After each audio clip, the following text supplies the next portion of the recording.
There we go. So good morning, everybody. We are in Prep Skills week 8, so looking at module 8. And just to introduce myself, my name is Rachel Barber, and I'm the Cairns Prep Skills tutor. And just before I start, I will just share my screen, another one, for my acknowledgement to country. So this is, as I said before, it's a beautiful view taken from the top of Earl Hill.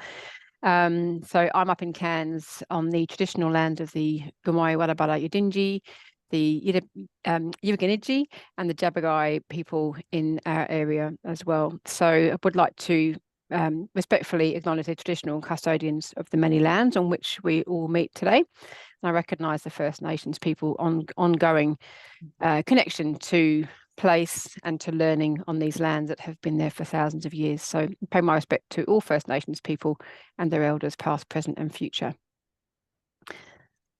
Okay, so module 8. Get into this one. All about assessment strategies and brain-based learning. So we'll be looking at assessment strategies first, and then we'll be discussing some interesting facts about the brain and brain-based learning. So by the end of the lecture, you'll have some new strategies that can assist you for optimizing your brain power. It's quite a fascinating organ that we have here. So as we go through the lecture, I'd like you to pick one of your favorite note-taking strategies. And perhaps if you're feeling brave, you can try a new one based on your learning styles that you've done from before. But it'd be another good opportunity for you to practice those note-taking skills and just try extending your brain in perhaps a different way, see how you go. So as I said, we're going to be looking at the purpose of assessment first and looking at some assessment tips. And then we'll be going on to look at the workings of the brain, and particularly to give you some practical strategies to really help with memory and learning, because that will be very useful for you as you go through your undergraduate. Okay, so assessment skills first. How do you all feel about assessment? Maybe you could put, if with your reactions, put a thumbs up, a thumb down, or kind of a, yeah, in the middle. How are you feeling about assessment? If we think about assessments being due and your experience so far in Prep Skills, how's it been for you? Do you know how to find your reactions? Yep, cool. You Excellent. Vadab's feeling good about it. Excellent. Yep, Dean, I hear. Yeah, yep. So a bit of everything in there. Yep. Yeah, there is a bit of everything, hey. Excellent. That's good. And the whole gamut, yep. Yep, and that's it as well, Tristan. You know, lots of things happen that get in the way. And so that's, you know, why the planning is so important. And we'll be talking about this as well. But yeah, so obviously assessments, okay, Jordan. Obviously our assessments can be something which can be a really positive experience, or they can send us into a real frenzy, you know. So it really depends on the assessment, how comfortable we're feeling with the content and what's going on in our lives as well, yeah. So whether we like it or not, assessment is a vital part of university experience. You know, we haven't managed to get away with assessment yet. So it's an important part of the learning. And why? Why is it an important part of the learning? So imagine for a moment what it would be like if there were no assessments. You know, we think, oh, great, all that stress, all that pressure would be gone, yeah. But would it really be so wonderful? Would we ever actually feel that real sense of fulfillment we get when we do finish an assessment and we're satisfied with our efforts? Yeah. Would we even put that extra bit of effort in? You know, I know certainly for myself, having a deadline helps me to actually do that work that needs to be done, even though I might be screaming and shouting and resisting and, but I do actually get it done. And then you do get that feeling of fulfillment and that sense of pushing yourself. So it's really important to understand assessment, because that will help us to demystify it and understand what it's for. And doing that, we can feel then less threatened by assessment, and we can see it as a good thing and a way to demonstrate your knowledge and impress your lecturers with your wisdom. So try to think of assessment as a positive activity with many personal benefits, okay? So the purpose of assessment, why do we do assessments? Yeah, lots of reasons. So importantly, we need to be able to practice particular skills, and we need to demonstrate our understanding and proficiency in something. It also is an opportunity for us to get good feedback from our tutors and from the whole experience to enhance our learning. It also provides us with assurance and encouragement. So if we're a bit not sure if we're on the right track, and then we do an assessment and we get that feedback and we go, oh yeah, I am getting this. I am making sense of it, which is really useful as well. And it's really important to give that feedback to the lecturer. So any of us teaching prep skills, for example, we don't know how you are engaging with the materials, how you're making sense of it, if you're really understanding it well. So it actually helps us as well in our teaching to know what you're doing well and what you're making sense of. And so it's a really important sort of feedback for us as well about your progress.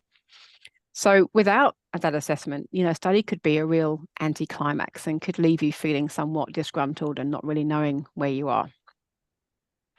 And there are different types of assessment. So there are lots of different types of assessment that you'll meet in your university journey. So we'll talk about formative assessment first. Now, this is a term that we use to describe assessment that is designed to give you feedback and give the lecturer feedback about your learning. It might be marked by your lecturer, or it might be a draft that you get feedback on, for example, but it's not counted towards your overall grade. So the whole purpose of that type of assessment is simply for that feedback. So think about in your maths, if any of you are doing foundation maths, FMU or IMU, or doing essay writing. So in maths, you have those module tests. That's like, an overall, formative feedback. In essay writing, you have quizzes. So that could be like getting that formative feedback as well. Yeah. So any of these types of interactions with your learning helps to give you that formative feedback. Then we have summative assessment. So summative assessment are those tasks which are specifically designed to directly count towards your final grade. So they are assessments which are marked by the lecturer and by markers. They're graded, and then that grade counts towards your final course grade. So your learning portfolio A and B are examples of summative assessment. Okay, so two different types of assessment that you'll come across in university. And we tend to focus on that summative assessment because that's the one that gives us the grades, but look out for those opportunities for formative feedback because that's really important for your learning as well. So the types of assessments that you encounter will depend on the discipline that you enter into for your undergraduate degrees. So science and maths based programs tend to be based on, they're from programs like medical science and engineering, those kind of programs. They tend to rely on exams. So you'll have like exams at the end of the term as a summative assessment. If you are studying other areas like teaching, multimedia, arts, nursing and law, you get written assignments given to you throughout the term, such as essays and reports that you need to do. And some disciplines will actually have a bit of both. So law, for example, they do some essays and case notes and those kind of things, and then they have an exam at the end. Okay, so depending on which discipline you're in will depend on the type of assessments that you have. So the study guide has got some other examples in there for you as well. So tips for assessments. Often the stresses are caused because we feel like we don't have control over the situation. We know we have to get an assessment in on time. So these assessment tips will help you. The best way to feel empowered is to give yourself sufficient time to ensure that you're well prepared.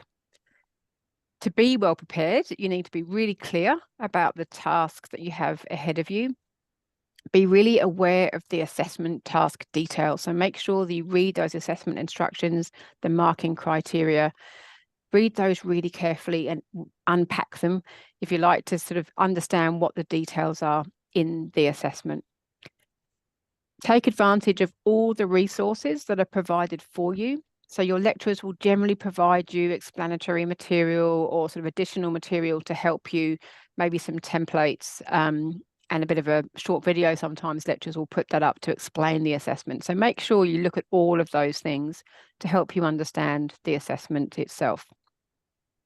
You could also look at past exam papers, like for exams, if you do have those, you'll generally be able to see past exam papers so that you can get a feel for the kind of things that you're going to be asked. And it's really good, as we have said a number of times, and we'll keep saying, it's really good to form study groups to be able to check in with each other, check each other's understanding, give each other little test questions and test prompts as well. Okay.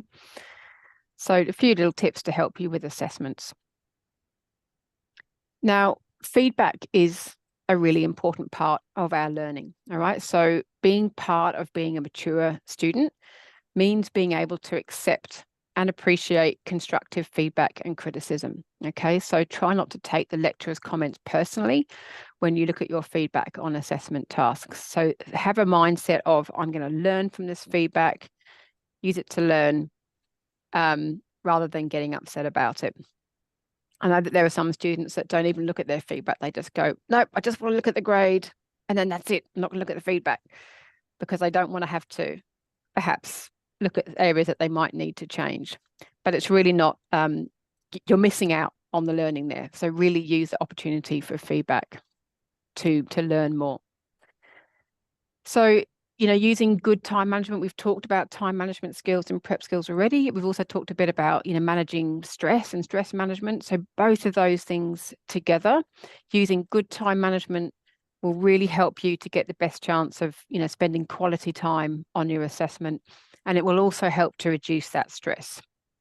This is where that whole point about stress management that we talked about being, you know, organization being a real saver of like reducing your stress. This is where it really comes into play to help you with assessments, okay? And if you do that, then you avoid assessment taking over, you know? So we have this lovely crown of thorns starfish. We know what that's doing to the reef. So you don't want your assessment to become like that, okay? So that's a take-home message really for you, is to try and enjoy the challenge of assessment by being well prepared. And if needed, utilize some of the stress management techniques that Michelle spoke to you about. Was it Michelle who was here last week? Spoke to you about last week in the lecture. So yeah, just to remind you, all of those things can lead to a positive assessment experience for you. Okay. All right. So now we're going to move on to part 2 about workings of the brain. So first of all, we're going to be looking at some facts about our brains, and then we're going to be looking at some strategies that we can use for learning, which draw on those facts about our brains. Okay, so knowing how to optimize our memory and our ability to learn can help us with assessment. Okay, there are lots of facts about our brain which are really interesting. So did you know that, or can you guess how much the average brain weighs? Have a guess. How much do you think the average brain weighs? 4 kilos. Interesting. 1.5 kilos, says Tobias. 5 kilos. Think about how heavy our heads feel. Got a few different variations here. So Tobias is the closest. So it actually weighs around 1.4 kilos. Okay. Now, while its size may vary, it is generally thought to be the size of 2 fists pressed together. Okay. So in this part of the lecture, you might like to record some of the following information about your brain onto a mind map or a concept map. So we're talking about different ways of note-taking. I personally love mind maps. I know some people don't like them, but if you want to have a go, it's a really good strategy now to have a go at how would you put together a mind map or a concept map for facts about your brain, okay?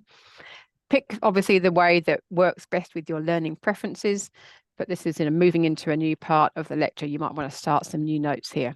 Now there's a wealth of information about brain-based learning, but for today we're going to explain 6 facts about your brain and then look at the strategies to optimize your brain power. So Fact number one, connections are more important than size. So, did you know that we each have billions of brain cells or neurons with a tremendous capacity to gather and transmit signals? The brain is an amazing phenomenon, a bit like space, with so much unexplored territory, really. And with advances in science and technology, we are finding out more and more about the brain and its capacity. And I find that really exciting personally. So although some scientific research indicates that having a big brain is somewhat predictive of having big smarts, intelligence probably depends more on how efficiently different parts of your brain communicate with each other. So the connections are more important than size. Now, when we're talking about connections, what are we talking about? We're talking about synaptic connections.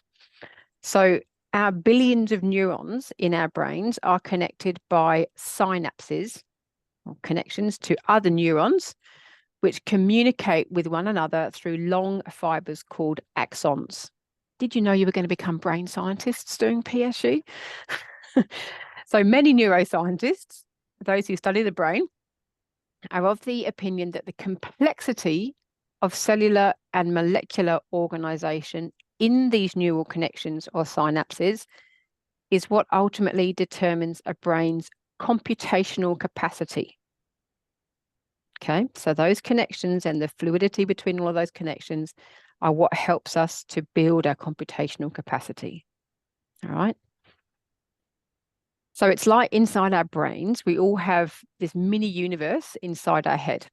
Now, imagine for a moment that you're holding 10 pieces of string and you give the other ends to 10 different friends. Now imagine 100 people doing that. You'd have a pretty huge knot of string very quickly. But if you think that's complicated, what if there were 100 billion people who each connected to 10,000 others? That's what's happening in your brain. All right. So each of your 100 billion neurons is connected to an average of 10,000 other neurons, which makes for 1 quadrillion connections. All right. You feeling exhausted now? With all of that, isn't it, Rachel? Yeah, billions and quadrillions. Big numbers. I can't even get my head around the size of those numbers. I just go, it's a lot. You know, and it's amazing when you see young babies. Any of us have got children or, you know, family young, and seeing young babies when they're just fully alive and alert, and you know that all those neurons and connections are being made really, really quickly, and at a huge rate. You know, when we're first born, that's when all those neurons are being connected. So it's a real fascinating time to watch babies just soak everything up. So the next thing to know, fact 2, is that pathways in the brain are not fixed. Okay, so our brains are more plastic when we are children, and we have the ability to forge many more connections between neurons. That's when it's at its greatest, and that's that whole thing about, you know, babies taking in everything. But we do know that it's never too late to develop our brain capacity. And while our brains don't grow in size, new parts of the brain can be stimulated and new pathways can be formed. All right, we can even unlearn previous habits. And there are some amazing stories of people who have, you know, lost capacity of something, a leg or a limb or a taste or something, and they've been able to work their brain in new ways to be able to have that faculty again develop. Yeah, so it's quite amazing what can be done with the brain. So yeah, research shows, for example, that stimulation of the brain can help to ward off Alzheimer's disease and other chronic neural disorders that may appear over time. So higher education, doing prep skills, doing steps, is actually good for stimulating our brains and ensuring that our mental faculties won't become weakened. All right. So that whole adage of use it or lose it is really true when it comes to our brains. The more we use it, the more our brains can grow and make connections. Really important. So let's talk a bit about neuroplasticity. All right. So this is a term which is used to describe the plasticity of the brain. So when we're talking about plasticity, we're talking about how sort of manipulative or malleable something is. Okay, not talking about the plastic material. Yeah. So as well as being able to learn new things, it is possible to change habits of thought and behavior, but it's not always easy. Okay. So there are life events. If you think of look back over your life, there are life events that happen, such as becoming a parent or changes experienced during COVID-19, even, moving house and having to go a different route to work or to the places that you would normally go to. All of that is changing our patterns of behavior. Okay. So that's our brain being plastic. Now, PSU students report that some report that they used to be chronic procrastinators, but they've had to change to function properly in their lives, sort of in the workforce and as parents. Yeah. So research is emerging that shows that mindfulness training, for example, can help us become aware of negative patterns of thinking and that we can then change accordingly. All right. So there's lots of ways in which our brains can break old habits, if you like, and be able to develop new ones. Okay. But it does take discipline and practice. And life events can have an impact on that. So moving on to fact 3 is about the mind-body connection. The science between how the body affects the brain is something that we need to be ever aware of. So there are conversations between mind and body that are going on constantly, and they're complex, each sending messages to the other. So our physical and mental health are really vital to our effective learning. Okay, so we learned a bit about that in terms of what we learned last week with stress management. Sorry, last week, wasn't it, with stress management? Yeah, and how that can affect our mental state. We know that, for example, when we're stressed, it's harder to learn. So if we're relaxed and we're feeling more relaxed and having fun, then it's easier to learn. So these are some of the things that we know about with that mind-body connection. So what happens in the body affects the brain and vice versa. Okay, so next one is to think about how our brains can really be switched on. All right, now there are obvious brain switch-ons, pretty much the same list as those that we have to help us combat stress. Regular exercise, we know, is really good for being able to activate our brains. Good nutrition, adequate water. All right, natural lighting and fresh air. So these are those conditions that we know can create a good environment for our brain to be functioning optimally.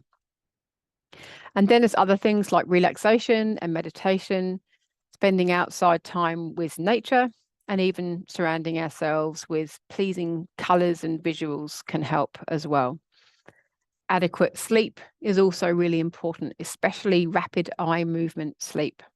That's the phase of sleep which is characterized by random movement of the eyes. How many of you have noticed that you're not functioning so well the next day when you haven't had a good night's sleep? Certainly me. Yeah. So the rapid eye movement is also linked with low muscle tone and the propensity of the sleeper to dream vividly. Those nights when you have those really vivid dreams. It's a good sign. So when we sleep, the brain is processing much of the information that it has received through the day, and our bodies are being rejuvenated. So step 1, if you're feeling like things are not quite on track, good sleep. And then go through that list. Good exercise, good nutrition, good food, glass of water. Glass of water is always a bit of a first for me if I'm about to go and do something that I know I need to use my brain cells for. All right, what are the things that switch off the brain? Okay, so of course there are turn-offs for the brain as well. Poor diet. I'm sure we can all think of times where we've just and it's it's ironic, isn't it? We have an assessment due, we're feeling stressed, and so we go and eat the junk food, but then actually, it doesn't really help us and doesn't really help our brains. So poor diet is not good for our brains. Neither is lack of sleep, high levels of stress, drugs and alcohol, not enough exercise, and not enough water. So pretty much the reverse of what we've just said. All of those things can negatively affect our brain and our brain functioning. What about some other things like music? How many people here have noticed the effect of music on how their brains work? Yeah. Perhaps you want to pop into the chat. I always find this really interesting. Who listens to music when they're studying? Who finds it a useful strategy to listen to music when they're studying? Jordan's already all over this. They've put in the chat that they, already listen to classical music. So yeah, cool. Fascinating. I'm just so you know, Rachel, Trixie's having trouble with her microphone, so you've now got me talking to you. Oh, okay. Oh no. Yeah, okay, cool. Lo-fi, you mean that's the kind of that white noise background? Tristan? I can't listen to music when I'm studying that has chill beats. Yeah, okay, cool. Yep. Has like words. I like just music because words I'm singing a song and doing what I'm meant to be doing. Yep, definitely. I'm the same. So yeah, I like to have sort of instrumental music in the background. Haven't tried listening to Mozart or Bach for a long time though, so I think I might have to try that. That'd be good. Excellent. And some people definitely can't. Yeah, Ben says no, definitely can't listen to music while studying. Yeah. And for me, it can depend. You know, there's a bit of a fine line. Sometimes music helps me to study and stay focused. Other times I'm getting lost and getting distracted and listening into the music. So I always have to kind of, have that self-awareness about how I'm really working and what's actually useful for me. So there are lots of different theories. Sorry, does someone want to say something? Sorry, yeah, excuse me, Rachel, it's Brett here. I find like that background sort of noise is really cool, like rain or something relaxing going on in the background while I'm studying. Yeah, excellent. Very beneficial, but if it's lyrical music and you're starting to listen to the words, it distracts me from what I'm trying to do. Exactly. Do you have those apps? I know there's quite a few apps where you can have like, rain playing in the background. I do, mate. Yeah. Yep, then they can be good too.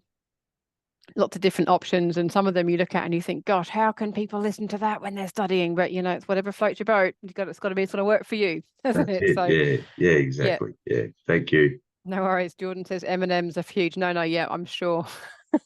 Okay. So there are lots of different theories about ways to stimulate and maximize the potential of the brain. Okay. Now the Mozart effect is based on some scientific claims that listening to Mozart's work or similar works, which is basically 1 beat per second, may temporarily increase your cognitive skills. So you might want to try that. So in some people, it can induce a relaxed state during which the brain emits more alpha waves. So puts you into what we call an alpha state. And that's a mild daydream or light relaxation state, during which the effective studying is said to occur. You could also try some Baroque music. I know that some people really like that. So that's your Vivaldi, Bach, Handel, Mozart. Those are also good for developing that kind of state in our brains. Lots of good ideas there for different ways to try music. So just try them out, see what works for you. This is your chance in PSU just to have a bit of a play and see what works for you indeed. So the other one, which is good for thinking about with our brain, is that we really look for patterns. So we search for meaning and it occurs through patterns in our brains. Okay. So as adult learners, you bring so much prior knowledge to the learning environment. All right. And as we learn new information and knowledge, we try to make sense of it through our own unique experiences. All right. So for example, today you were listening and utilizing note-taking strategies such as mind mapping or another strategy to record new information. You've recently learned about the different types of learners that you're coming into contact with in STEPS and yourself, and perhaps comparing them with others that you know. So you're drawing on all of that knowledge that you bring. You're learning to be more critical when you're reading information by categorizing and analyzing as a way to make sense of new knowledge. And finally, after last week's lecture, you are perhaps thinking of ways to turn your brain on by minimizing some of the stresses in your life. So that search for meaning in our learning continues through patterns and patterning and making connections with our previous experience. The fifth one is about emotions and understanding that it's a bit of a connection with the patterning, yeah? That emotions are critical to the patterning. So learning is driven as much by emotion as by logic, believe it or not. That might sort of undo some of your thinking about learning. But emotions are controlled by the levels of chemicals in our brain, and they can be enhanced by challenge, that good stress. So you might have seen about when we're looking at in that video about stress management, the good stress part can help us and enhance our learning. Or if it tips over to too much, it can become a threat. And then we start to close down and our learning is inhibited. All right. So often students do not fare well in exams because of nerves and the negative impact of increased stress levels. When we feel overly anxious, our thinking and our reasoning faculties can become diminished because our brain is focusing on other aspects of our body. I'm sure we've all felt that, you know, that rush of stress, and we can feel that our bodies feel different and we know that we're not learning as well. So that's why learning in a positive and supportive environment is so important, and also why stress management techniques are so critical. So all of that learning that you did last week. What about left and right brain? Who's heard of these? You know, I'm sure we've all heard of that left and right brain, and, you know, you're a left brain thinker or a right brain thinker. Okay.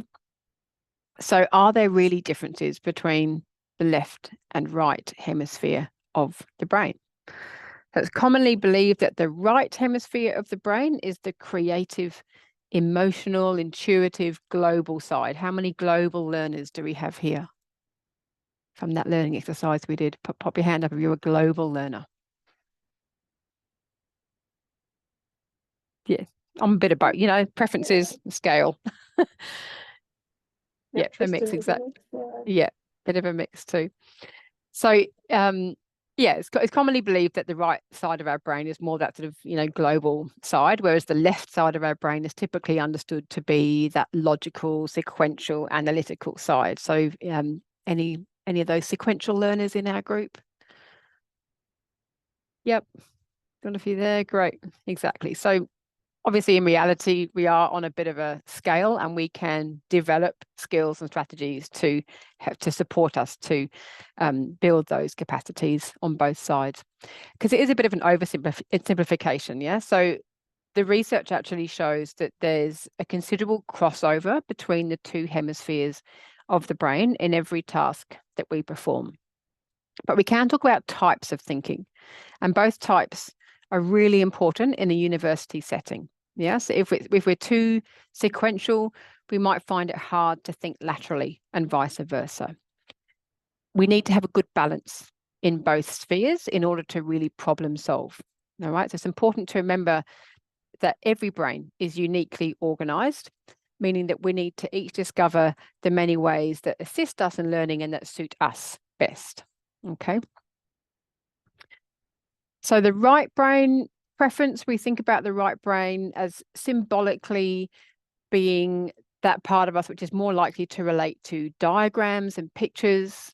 It's more likely to personalize information, using shape and color to assist you in organizing information. If you have a left brain preference, you're more likely to turn information into lists and use headings and item numbers to categorize information. Or you may turn information into controlled diagrams like flowcharts, for example, okay? But just remember that these are all symbolic preferences, and in reality, you may find that there's a fair bit of crossover. And in fact, the more crossover, the better. Has anyone heard of doing brain gym? I love doing brain gym. It's when you specifically do activities to integrate the left and right side of your body. Yeah, and goes, what's that? Don't worry, you're not going to get your brain out and take your brain to the gym. It's doing things with your body to, is that crossover point. And, it's, kids, when I'm thinking about kids all the time with my analogies here, but kids, when they start to learn to crawl, how crawling is a really important developmental stage, because they have to do that cross midline, cross body thing. All right. So that's building that left right brain part of, or building the connections between the two hemispheres of our brain. All right, so practical strategies now. We've given you lots of information about how our brains actually work. And now we're going to look at some practical strategies to help with memory and learning. So the first thing we're going to do is a little bit of a sort of building our memory capacity, right? So an important aspect of brain-based learning is the development of your memory capacity. So we're going to do a quick little activity for that. I'm going to show you a chart of words. I'm going to give you 1 minute to have a look at all of the words, and you're going to try to remember as many of them as possible. All right, so you want to really try and concentrate for 1 minute to remember as many of the words as possible. Now, do yourselves a favor. I know it could be really easy to write down the list or to do a little screenshot and, you know, record the words, but try to give your brain the opportunity now to just play with your memorizing capacity, okay? And see what you can do. I just see the comment about the patting your head and rubbing your tummy as being, yes, that is exactly the brain gym type activity I'm talking about. Okay, so I will put my timer on and give you 1 minute to get my minutes set up properly. So think about your strategy for remembering these words. I'm going to give you 1 minute starting now.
Okay.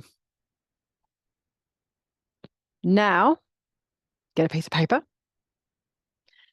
Write down as many words as you can remember.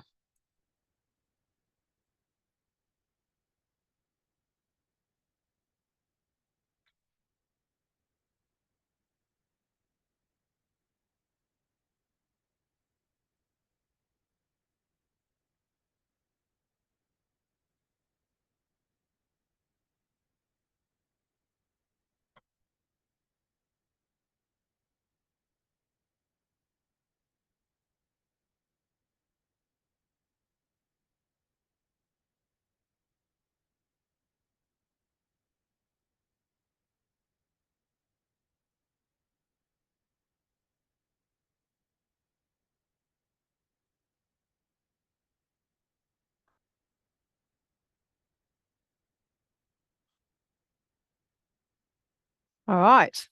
How'd you go? Maybe pop. Oh, good. We've got popping in the chat. Got them in chat. That's brilliant. Well done. 13 years. I was going to count them up. 13 is a pretty good number.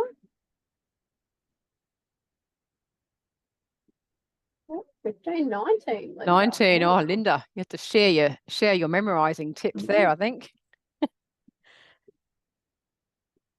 Excellent. So someone tried to create Kashia, tried to attempt or create a story, categorizations. Excellent. Thanks, Linda. Brilliant. Fog jog. I didn't get those. That's rhyming, using some rhyming strategies. Yeah, good. That's a good one. Oh, my thing keeps my timer keeps going off now. Log. Okay, yeah, cool. Excellent. Well done. Look, you've all done immensely well. That's really good. So we've had some storytelling, creating a story. We've had some categorizations. What other strategies did you use? Anything else? Oh, some rhyming, also looking at similar endings for the words. Is there anything else that you used? Someone in there further up said they created a story. I don't know if you saw that. Yeah, yep. Yeah, I saw that, creating a story. Interesting, yes. So Ali's saying she remembered the ones with pictures, rhyming. Those ones too. Yep, connecting words. And Yellen just reread the whole table as many times as possible. Okay, so relying on more than that photographic memory and positioning of things. Yeah, great.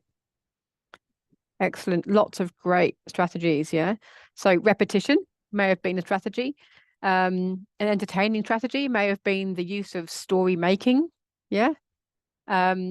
I had an image of me on holiday in Spain, sitting under a walnut tree that had green leaves and pink flowers. I had a blue plate.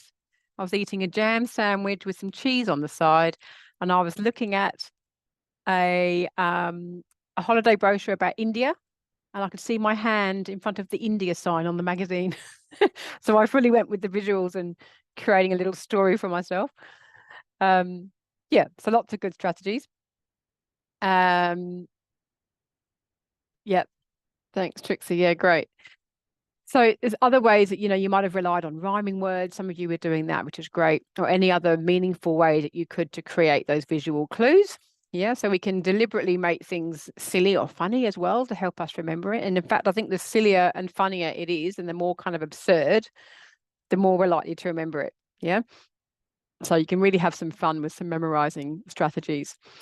So yeah, repetition, categories of words and rhyming words, visual clues, and story making, whether it's logical or nonsense. Okay. I'm probably going to remember that little story of me sitting under a tree in Spain now for like ever. I think I'm going to remember that, Rachel. So detailed. Yeah.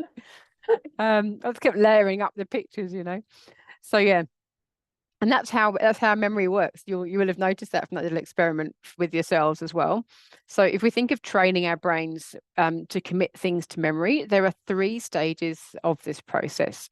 The first stage is encoding, and that's when we're taking in the information, and we take that in from our senses, right? So from what we hear, see, taste, smell, feel, and experience.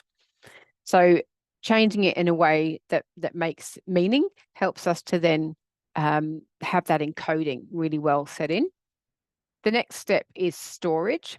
So with short-term memory, many experts believe that many people can only comfortably store lists of about 4 things in our short-term memory, whereas our long-term memory has unlimited capacity. All right. So I'm sure that we've all had events happen or something's happened, it's had an impact on us. We're more likely to remember that, and we're more likely to store it into our long-term memory. And that's why you might be able to remember, the name of your class 1 teacher, but you can't remember a particular fact that you learned in maths last week. Okay. So those important things tend to stay.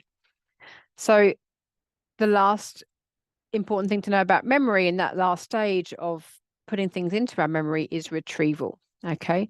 It's closely linked with storage. So we may have masses of information stored in our brains, but we can only retrieve certain parts of it. If we consciously organize information, we can add to our retrieval capacity. All right. So, for example, long-term memories might be triggered by other associations, hearing a certain song. How many of you have heard a song that suddenly takes you back 20, 30 years? Yeah. And you can just remember suddenly being that person you were all that time ago. So there's more information about this in the study guide, but just fairly recently, just as an example, my grandfather died about 15 years ago, and he was a poet. He used to write poems, and I thought of a poem that he wrote once, and I was just trying to look it up, and I was being a bit lazy. I've actually got it in a book on my bookshelf, but I just searched the internet, and there was a recording of him telling this poem. And I fully wasn't expecting to hear his voice, but I just kind of pressed the record and thought, it'd be nice to hear it. And it was him talking. And it was the weirdest thing, because all of a sudden I could literally remember exactly what it was like to be sitting in his living room. I could see the couch that we were sitting on. It was like this weird sort of brown color, real 1970s, like brown color couch. I could feel the texture of the couch. I could hear, in my memory, I could hear the sound of the grandfather clock, because they had a grandfather clock in their house. So I was just like, wow, just the sound of someone's voice just brought back all of that other memory. Yeah. So there's so many things that can be attached on to different senses. So yeah, important to understand these different types of memory. So encoding then happens in different ways, and we can use our senses to really help us to remember more. All right. So even the to-do list, basic to-do list is an effective strategy because it's helping you to encode the information in different ways. Yeah, because you're writing it down, you're putting it into a list, you're visually seeing the words on the page. All of these things help your brain to make connections and to remember things. All right. So think about the ways in which you can do that as you're memorizing things. Now, there is a YouTube video on the Moodle site for this week, which has got a video about a man who tries to memorize things. He's going to go into a memory competition. So there's some good examples of how you can use some of these techniques, perhaps in your memorizing. So pay attention to that. We're not going to watch it now, but just to sort of flag it for you for watching in the study guide. Okay. All right. So some other strategies that might work in helping you to remember information and being able to record it. So obviously look at it, write it out. So, some of these strategies might work for your particular learning style. Number it. Yeah, if you're one of those people that likes to see things sequentially, that might help you. So you wanted to use strategies that can stimulate your left and right brain thinking, so be active and creative. It might be giving it some kind of a shape or color. You might want to turn it into a diagram.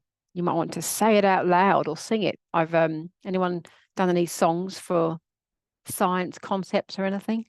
Some people might have done. Or you could try drawing it, coloring it, acting it out, making gestures. Again, making it bizarre will kind of help you to remember it. Yeah. So the weirder or funnier it is, even putting comedy to it, putting a funny accent around it. Any of these things might help you to remember because you're accessing different parts of your brain to be able to encode that particular piece of information. Like this dog on a scooter. I mean, who would think of that? Okay. The other thing is that memory really thrives on organization. All right. So the brain understands and learns best when facts are embedded in natural, spatial, or autobiographical memory. All right. Now, learning that has real meaning should use the natural mind-body system. So the following slides present some brain-based learning strategies on how to use images, associations, senses, color, and sound to heighten your learning experiences. And these strategies will help you to organize your ideas so that patterns and categories are formed to give your learning enhanced meaning, right? So really working with those patterns as well. So for example, mnemonics. Does anybody remember these mnemonics from when they were in primary school? Yeah. Bree does. I remember the music one. Every good boy deserves fruit. Yeah. What about the rainbow one? Anyone got the acronym or the mnemonic for that? It's less common than the rainbow. I learned it at school, but yeah.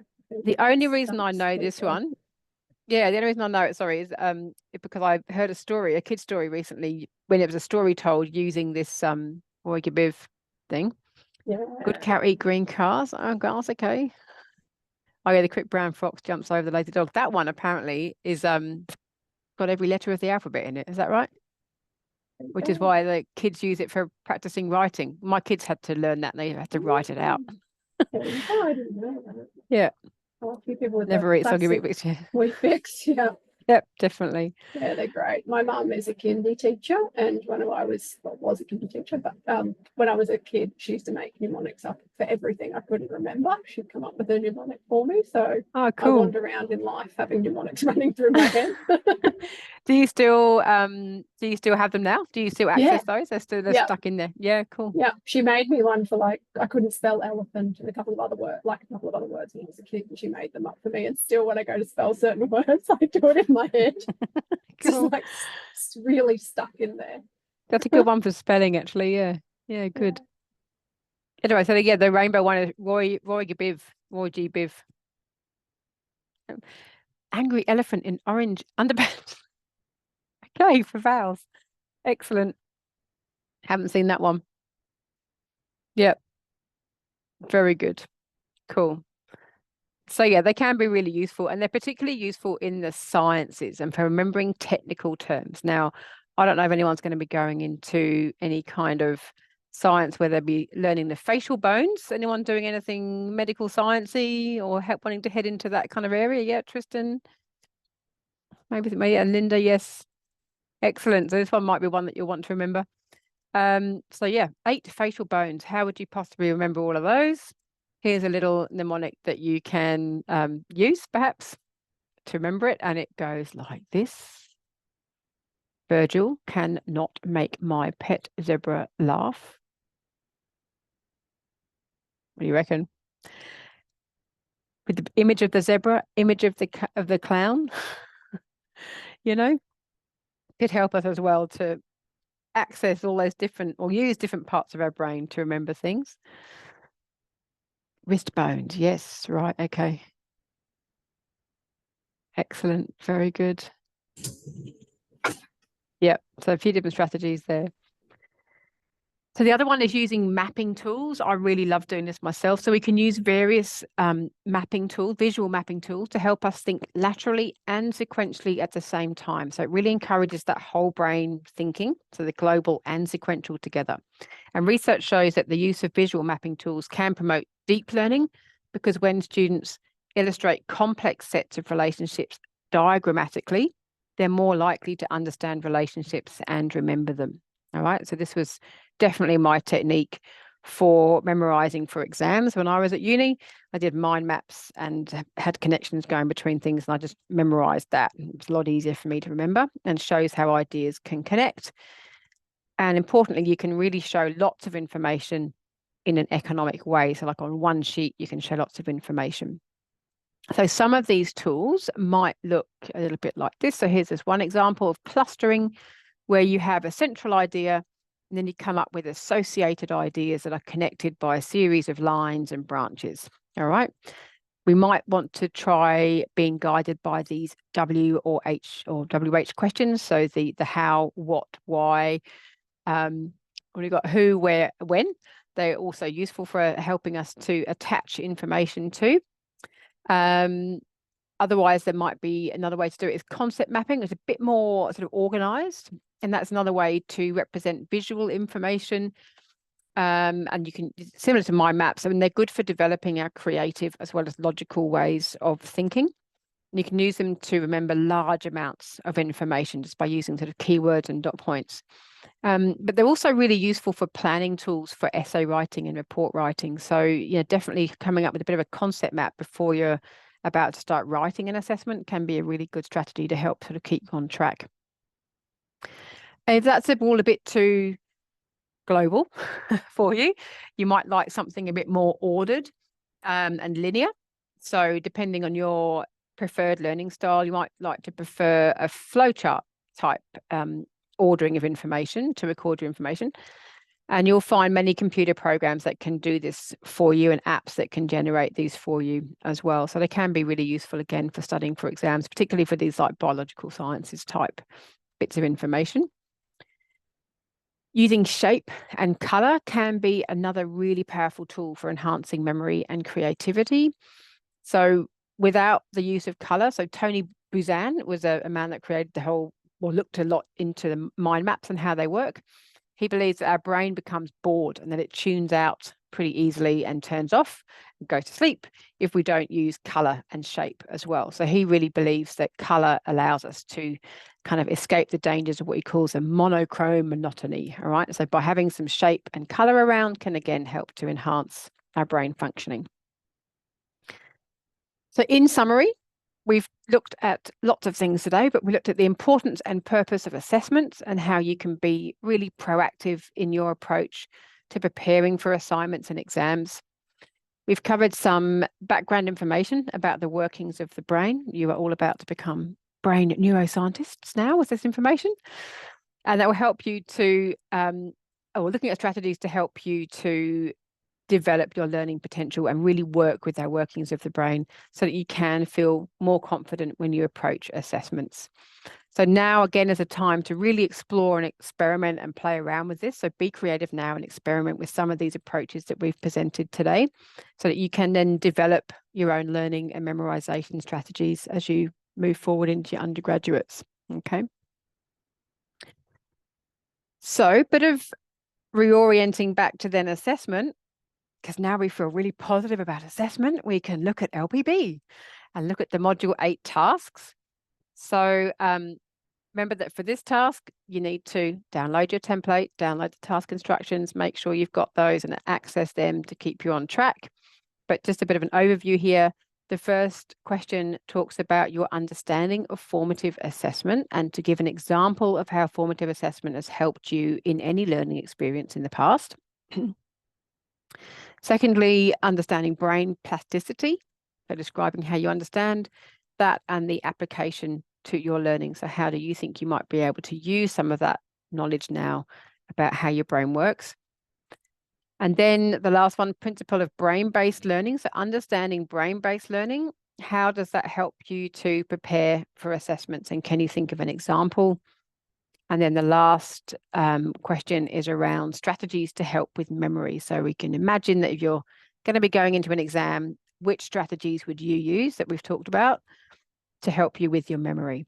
All right, so that's your Learning Portfolio B questions. So good luck with developing your brain power and also your assessment strategies. Consider your own preferences, consider what they are, and just keep experimenting, see what works for you.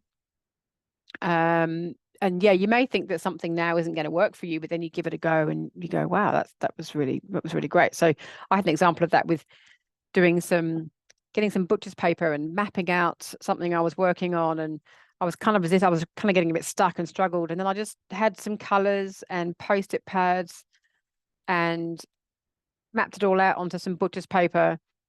And yes, I got to some different thinking around it, but what I really noticed was that I actually enjoyed it. And I enjoyed it because I was being more creative, I think. You know, I just had some color post-its. It was more hands-on. And that experience really convinced me that, yeah, this is, as much as I might be developing my reading and writing and being on a screen capacities, it still really helps me to work with pen and paper and colors and post-its and hands-on and be creative. So yeah, good luck with all of that. So yeah, for yourselves, be creative, be open to new strategies, do what works for you, and be kind to your amazing brain. We can work with all of these things to develop our brains. Okay, so that brings us to the end. Bang on, 11 o'clock. Thank you so much, Rachel. Right, shall I? I'll stop sharing. Now, do you want me to continue recording, or shall I stop recording now? Stop the recording there if you don't mind. Thank you. Yeah.